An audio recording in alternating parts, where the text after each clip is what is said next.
Olá pessoal, sejam bem-vindos a mais um vídeo então do nosso curso de Química Inorgânica. A aula de hoje é a primeira dentro da teoria de orbitais moleculares, vão haver algumas aulas sobre isso. E hoje nós vamos ver os principais fundamentos dessa teoria e como aplicá-la para a molécula mais simples que a gente pode ter, que é a molécula de H2, certo?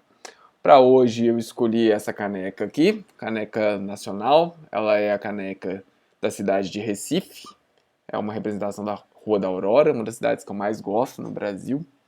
Quem puder viajar, conhecer lá, não conhecer, é um lugar bem legal, eu recomendo. Bom, chega de história, desliga o celular, fecha todas as abas, a nossa aula começa agora.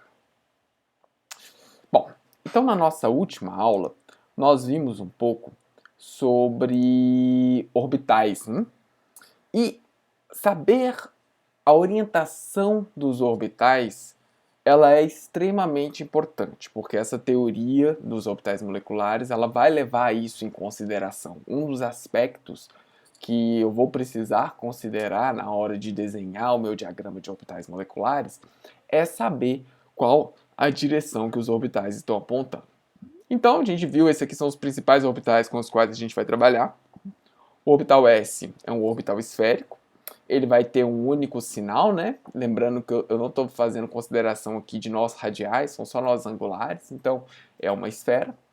Os orbitais P são 3, né? São 3 ml possíveis para o orbital P. Então eu vou ter um na direção do eixo X, eu tenho um outro na direção de um eixo Y e eu tenho um outro no eixo Z. Sendo que as cores diferentes aqui indicam sinais diferentes, um positivo e um negativo, mas é completamente arbitrário. Orbitais D eu tenho 5, 3 deles apontam nas bissetrizes dos eixos de coordenada, e eu tenho 2 deles que apontam na direção dos eixos de coordenada.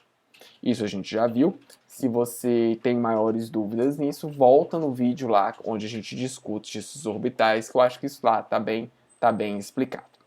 Bom, um outro aspecto que eu preciso relembrar para vocês é uma teoria de ligação que a gente já deve ter visto também, que é a chamada teoria de Lewis, ou, na versão quântica dela, né, a teoria de ligação de valências. Mas o que a gente consegue ver aqui são estruturas do tipo estruturas de Lewis. Vamos lembrar, né, que nessa teoria eu faço as ligações químicas para que os átomos atinjam o octeto de elétrons, né? Para esses casos aqui, todos eles vão seguir a regra do octeto. Então, por exemplo, o oxigênio, o átomo de oxigênio, ele só tem 6 elétrons. Então, eu vou fazer 2 ligações químicas com outro átomo de oxigênio, de modo que ele vai fazer uma ligação de modo que os dois vão estar com 8 elétrons. Vamos contar aqui, ó, 1, 2, 3, 4, 5, 6, 7, 8. Já na molécula de água, a mesma história. O oxigênio continua tendo seus 6 elétrons, mas aí ele liga 2 átomos de hidrogênio, de modo que o oxigênio fica com 1, 2, 3, 4, 5, 6, 7, 8, e cada átomo de hidrogênio vai ficar com 2 elétrons. Na molécula de N2, o átomo de nitrogênio tem 5 elétrons. Quando ele faz essa ligação tripla aqui com outro átomo de nitrogênio, cada um deles vai ficar com 1, 2, 3, 4, 5, 6, 7, 8. Ok? E na molécula de amônia, muito parecido, o nitrogênio aqui vai estar com 1, 2, 3, 4, 5, 6, 7, 8. Mas nessa teoria, gente, por que a ligação é feita? Ela é feita basicamente para emparelhar elétrons. Essa é a ideia básica por trás dela. Então, eu sempre estou formando os meus pares de elétrons aqui. Agora, de todas essas moléculas, tem uma que a estrutura real não condiz com a estrutura de Lewis. Olha que eu só estou falando de moléculas simples, hein? Uma delas aqui não condiz com a realidade. E aí eu vou precisar de uma outra teoria para poder explicar isso. Esse é o tema da nossa aula de hoje. Então, na aula de hoje, nós vamos falar dessa teoria de orbitais moleculares. É isso que vai ajudar a explicar alguns casos. Essa molécula que não representa a realidade é a molécula de O2. A molécula de O2 é uma das estruturas de Lewis mais simples, né, que a gente faz, que é essa daqui, ela tem um problema importante. Vou mostrar para vocês aqui um experimento onde vocês vão conseguir entender qual que é a ideia por trás desse problema e por que eu vou precisar de um novo modelo. Vocês não vão conseguir ouvir o áudio por causa de configurações aqui, né? O áudio está saindo no meu fone de ouvido, mas eu explico basicamente que é o experimento que eles vão fazer. Qual que é a ideia? Aqui, nessa parte, eles têm um ímã muito forte e eles vão passar nitrogênio líquido e oxigênio líquido por esse ímã. Basicamente é isso que eles vão falar. Então eles estão explicando, né? Basicamente, ela está falando um pouco sobre a molécula de nitrogênio e vamos ver o que vai acontecer quando ela passar, né, nesse ímã aqui.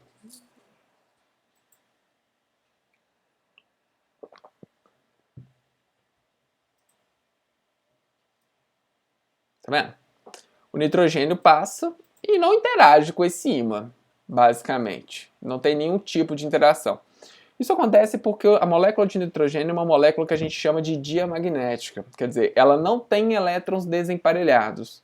Sem elétrons desemparelhados, ele não tem um campo magnético, ele consegue interagir com esse campo magnético gerado por esse ímã. É basicamente isso. Agora ele vai fazer com oxigênio líquido. Vamos ver o que vai acontecer nesse caso aqui.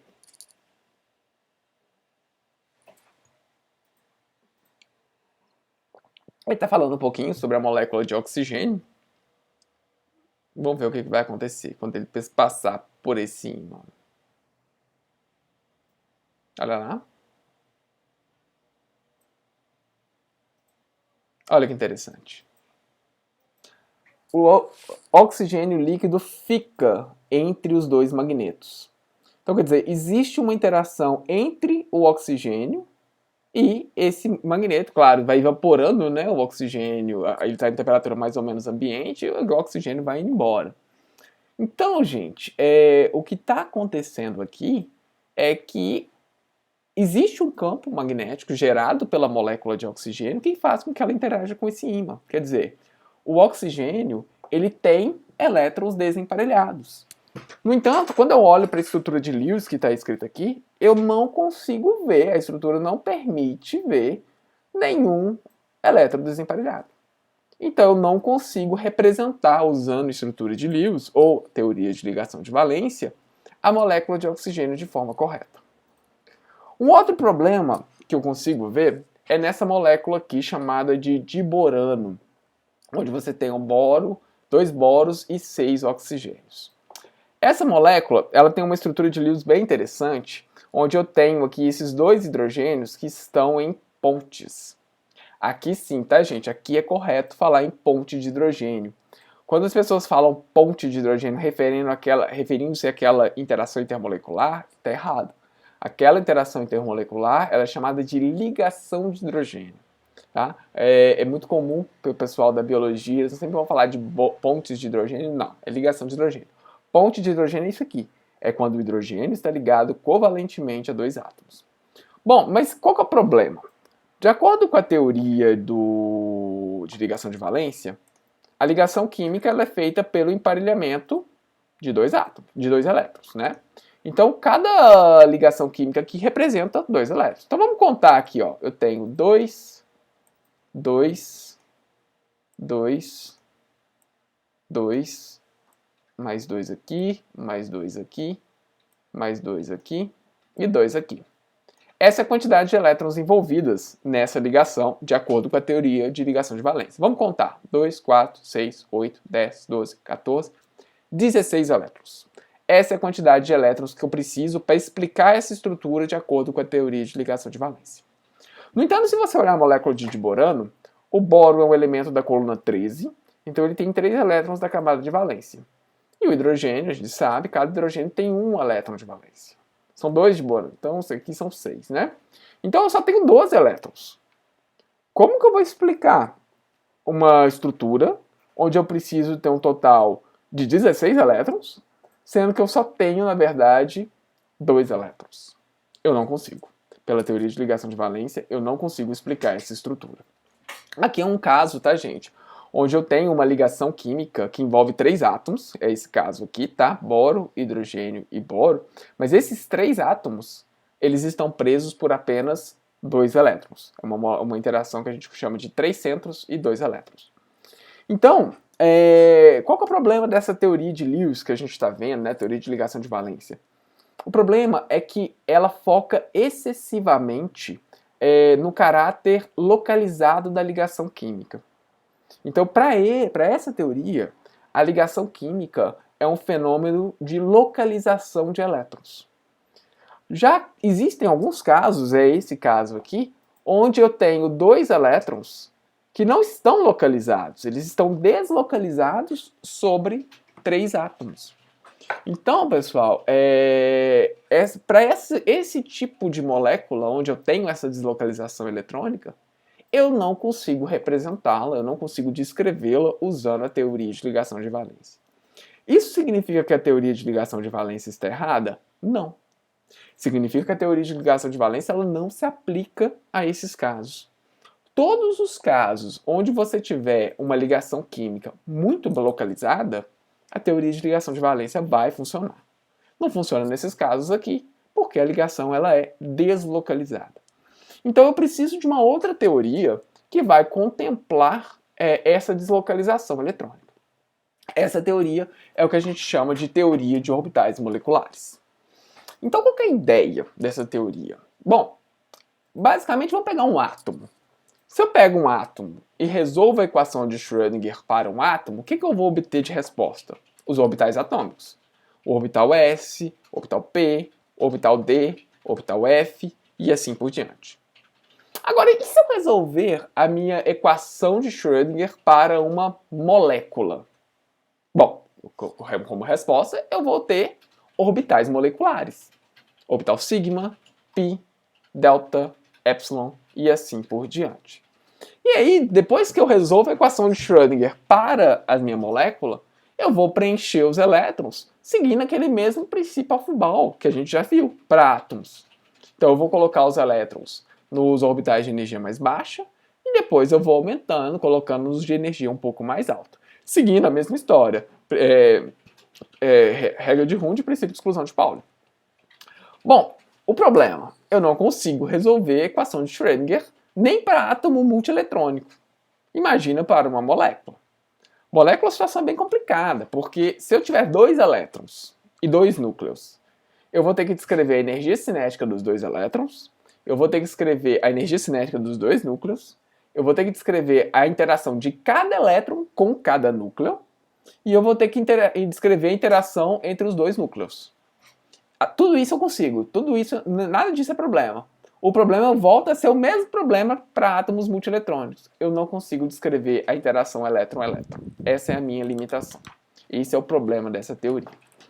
Então, já que eu não consigo resolver a equação de Schrödinger para o átomo, para moléculas, o que eu faço é construir os orbitais moleculares usando um princípio que é o chamado de combinação linear de orbitais atômicos. Qual que é a ideia? A ideia é que o orbital molecular ele vai ser muito semelhante ao que é um orbital atômico. Então eu vou combinar orbitais atômicos para gerar os meus orbitais moleculares. Essa é a única forma de fazer isso? Não. Mas é uma das formas mais fáceis de você visualizar o que está acontecendo. Você pode construir orbital molecular de várias maneiras, mas essa combinação de orbitais, combinação linear de orbitais atômicos, é a forma mais clara que você vai ter de ver o que está acontecendo.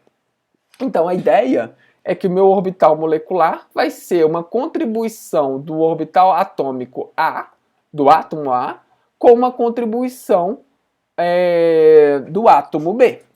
Sendo que quanto cada um contribui, vai ser dado por esse coeficiente. Por enquanto, nós vamos estudar apenas moléculas diatômicas homonucleares.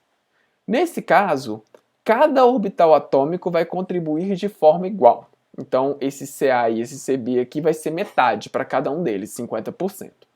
Mais para frente, quando nós estivermos vendo moléculas diatômicas heteronucleares, a situação vai mudar um pouquinho. Mas não, nós vamos ficar primeiro no caso simples. Bom, então basicamente eu tenho que conhecer os orbitais atômicos. Por isso que eu falei que saber a direção dos orbitais, conhecer os orbitais é fundamental, sem isso a gente não consegue fazer absolutamente nada. Então eu tenho que conhecer os orbitais atômicos e as direções dele para poder fazer essa combinação. Para fazer essa combinação tem algumas regras que tem que ser levadas em consideração. A primeira delas é a questão da simetria, que está relacionada à direção para onde esse orbital está apontando. Eu só consigo combinar dois orbitais se esses orbitais apontarem na mesma direção. Se um aponta para um lado e o outro aponta para o outro, simplesmente não há interação entre eles. Eles não se encontram no espaço. Então, para haver uma interação entre eles, é fundamental que eles tenham uma simetria que seja compatível. Um pouco mais para frente, nós vamos ver o que acontece quando eu combino orbitais que não têm simetria compatível. Além disso, gente, a energia dos orbitais atômicos ela tem que ser próxima. Você não vai conseguir combinar um orbital 1s de um átomo de hidrogênio com um orbital 5d, um orbital vazio, né, do átomo de hidrogênio. A diferença de energia entre eles vai ser extremamente grande e isso não vai acontecer. Além disso, a distância entre os átomos, né, que vão contribuir para aquela ligação, ela deve ser relativamente pequena. Apesar que os orbitais moleculares eles são dispersos sobre a sua molécula inteira, a maior contribuição vai vir de átomos que estejam próximos. Se vocês se lembrarem da função de onda, né, ela tem um decaimento exponencial, então ela vai a zero em algum ponto, ela tende a ficar um número muito pequeno. Então a contribuição maior ela vai ser entre átomos mais próximos. Bom, quando eu tenho dois orbitais atômicos que eu vou combinar para formar um orbital molecular, eu vou ter que considerar dois tipos de interação entre eles. Antes de mais nada, gente, eu gostaria de lembrar para vocês que o meu orbital nada mais é do que a função de uma onda, certo? E ondas, na física, se vocês se lembrarem, elas podem se combinar de duas formas. Elas podem se combinar de forma construtiva, isso acontece quando as ondas estão em fase, né? Então as ondas elas se combinam e aí você vai ter um aumento de amplitude. Ou você pode ter uma interação destrutiva, que elas vão estar fora de fase e aí vai ter uma destruição da amplitude entre elas. São esses dois tipos de interação que eu vou considerar aqui. Então, quando eu combino dois orbitais moleculares de forma construtiva, que é o que está mostrando essa figura aqui, os orbitais atômicos são os que estão em verde, e o orbital molecular é a soma dos dois, que é o que está em laranja. Então, observa que os dois orbitais em verde estão em fase. Então, a interação nessa região aqui onde eles estão se sobrepondo é uma interação construtiva. Então, vai haver um aumento de amplitude aqui, é o que você vê aqui na parte laranja. Então, quando eles se combinam de forma construtiva, o resultado é um orbital molecular que a gente chama de ligante. Tá ok? E esse orbital molecular ligante ele vai ter uma característica, que vai ser um aumento nessa região aqui entre os dois núcleos. Quando eu aumento nessa região entre os dois núcleos, o que acontece? O meu elétron vai ter uma maior probabilidade de estar nessa região.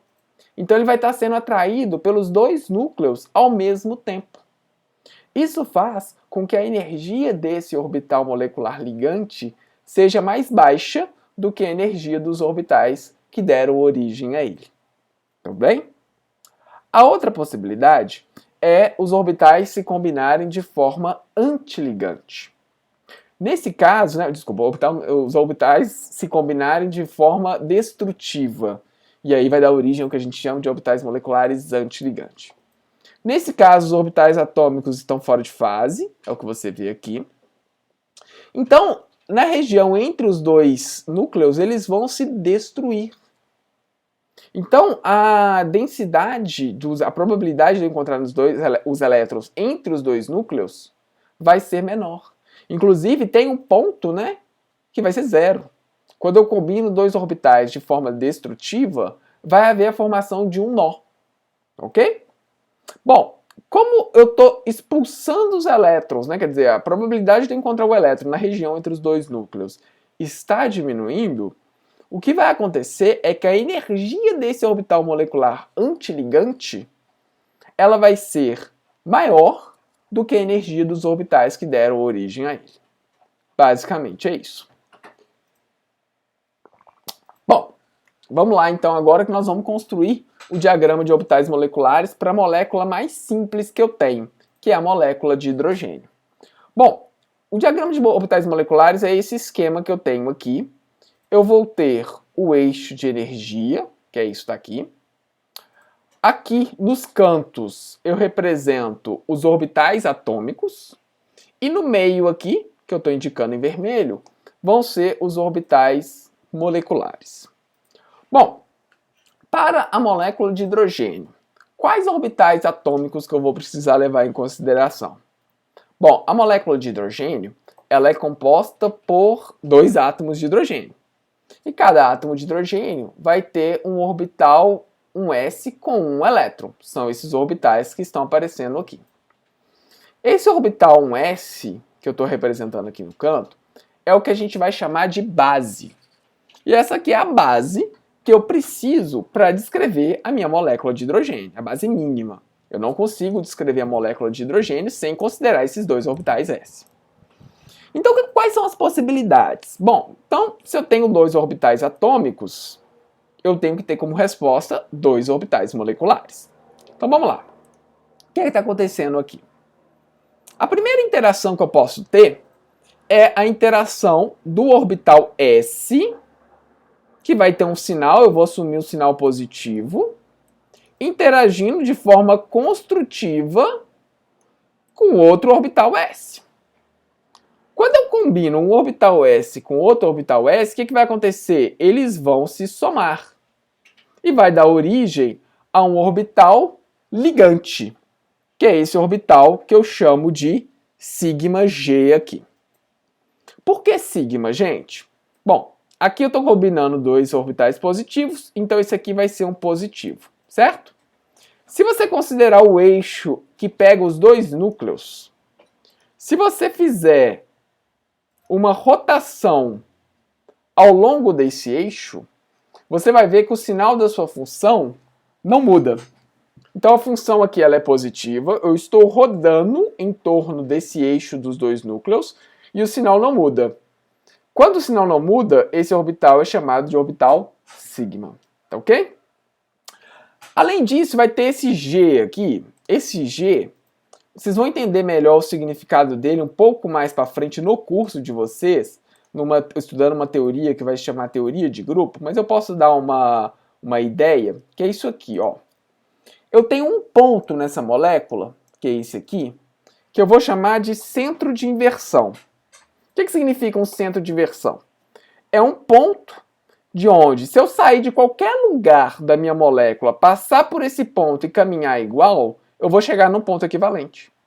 Então, se eu sair daqui, passar por um ponto e vir para aqui, eu chego num ponto equivalente. Se eu sair daqui, passou pelo ponto e veio para cá, é um ponto equivalente. Então, esse ponto aqui é o chamado de ponto de inversão ou centro de inversão.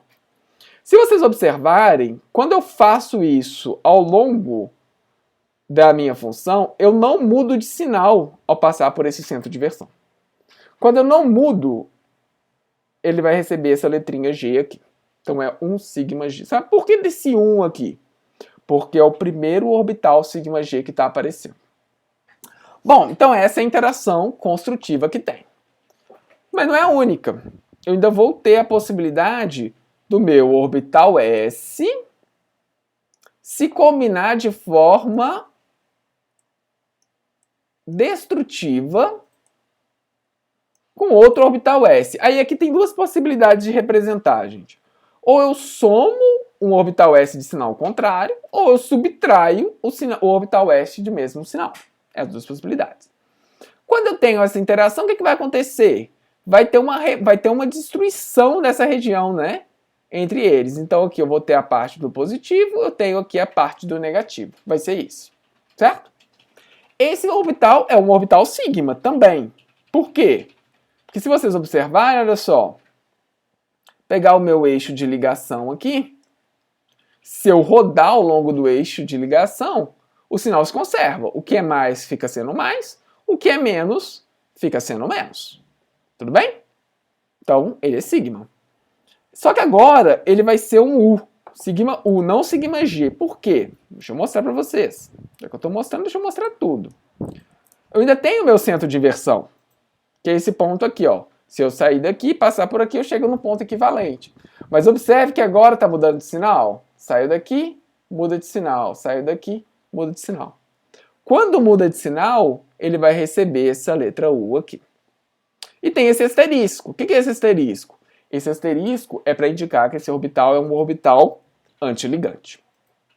Então, esse é o diagrama de orbitais molecular da molécula de H2.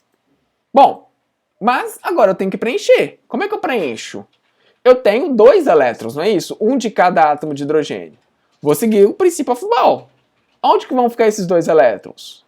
Nesse orbital, no orbital σg, que é o orbital de energia mais baixo. De acordo com o princípio de exclusão de Pauli, eu posso ter 2 elétrons em cada orbital. Então observe, gente, que pelo diagrama fica bem claro por que a molécula de H2 vai ser formada. Porque quando eu formo a molécula de H2, eu abaixo a energia de 2 elétrons, que estão representados aqui. Tudo bem? Bom, então, se eu te perguntar qual a distribuição eletrônica do átomo de hidrogênio, você vai me responder, um S1. Agora, se eu te perguntar qual a distribuição eletrônica da molécula de H2, você vai me responder, um σg2. Eu vou ter 2 elétrons em um orbital σg, ok? A gente pode definir a ordem de ligação. A ordem de ligação é uma forma que a gente tem para acompanhar se a ligação ela vai ficar mais forte ou se ela vai ficar mais fraca. Na teoria de orbitais moleculares, a ordem de ligação ela é dada pelo metade do número de elétrons em orbitais ligantes menos o número de elétrons em orbitais antiligantes. Se você pegar para a molécula de H2, eu só tenho 2 elétrons em orbitais ligantes. Então vai ficar metade de 2 menos 0. Isso dá 2. Tudo bem? Bom, se não há mais dúvidas, agora é com vocês então. Eu quero que vocês façam o diagrama de orbital molecular para as moléculas de H2-, H2 e H2+. E calcular a ordem de ligação para cada uma delas. Esse é aquele momento que você dá o pause no vídeo, resolve no caderno e depois volta. Tudo bem? Eu espero. Tem que fazer, meu filho. Se não fizer, não faz sozinho, não. Ok? Beleza, todo mundo fez, né? Eu imagino. Vamos construir, então, o diagrama de orbitais moleculares para essas moléculas. São todos muito parecidos com os da molécula de H2. Então, vamos pegar a molécula de H2-. Para a molécula de H2-, eu posso imaginar que ela vai ser formada pela soma de um hidrogênio mais um H-, certo? Então, o diagrama vai ficar mais ou menos dessa forma. Eu tenho o hidrogênio com um elétron aqui. Eu tenho um segundo hidrogênio, mas agora esse hidrogênio é um H-, então ele tem 2 elétrons. Eles combinam o orbital para formar um orbital sigma ligante e um sigma antiligante. Pelas mesmas razões que eu discuti no slide anterior. Só que agora tem que distribuir 3 elétrons. Então o que vai acontecer? Vem um elétron, o segundo, pelo princípio de exclusão de Pauli, o terceiro elétron vai lá para um orbital sigma antiligante. Então agora eu posso calcular a molécula, a ordem de ligação. A ordem de ligação agora vai ser metade de 2 menos 1, que é igual a meio. Então o que acontece? Quando eu adiciono um elétron na molécula de hidrogênio para formar o H2-, esse elétron vai para um orbital sigma antiligante. Então a ligação hidrogênio-hidrogênio ela vai ficar mais fraca. E por consequente, os 2 átomos de hidrogênio vão ficar um pouco mais longe. Vamos fazer agora o mesmo diagrama para a molécula de hélio-2, He2. O que acontece? O hélio, o átomo de hélio é um gás nobre, vamos lembrar, né? Ele tem configuração eletrônica 1s2.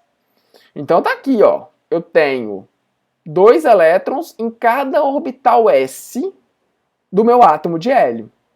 Vão se combinar para formar o orbital molecular ligante e o orbital molecular antiligante. E agora eu tenho que distribuir 4 elétrons. Vai ficar 1, 2, 3, 4. Quando eu calculo a ordem de ligação, olha quanto que dá. 0. Observe, gente, então, que não existe nenhuma razão para os 2 átomos de hélio ficarem ligados. Não há nenhum ganho energético quando eu faço a ligação hélio-hélio. De fato, a molécula de hélio não existe. Você não consegue observar essa molécula. Bom, e se for hélio 2+? A ideia é muito parecida. Só que agora eu só tenho 3 elétrons. E esse elétron sai da onde? Do orbital sigma antiligante. Então agora você pode calcular a ordem de ligação, que vai ser 2 menos 1. A ordem de ligação é meio.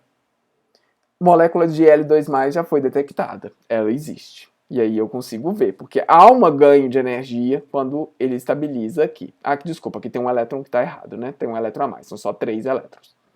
Tudo bem, gente? Alguma dúvida?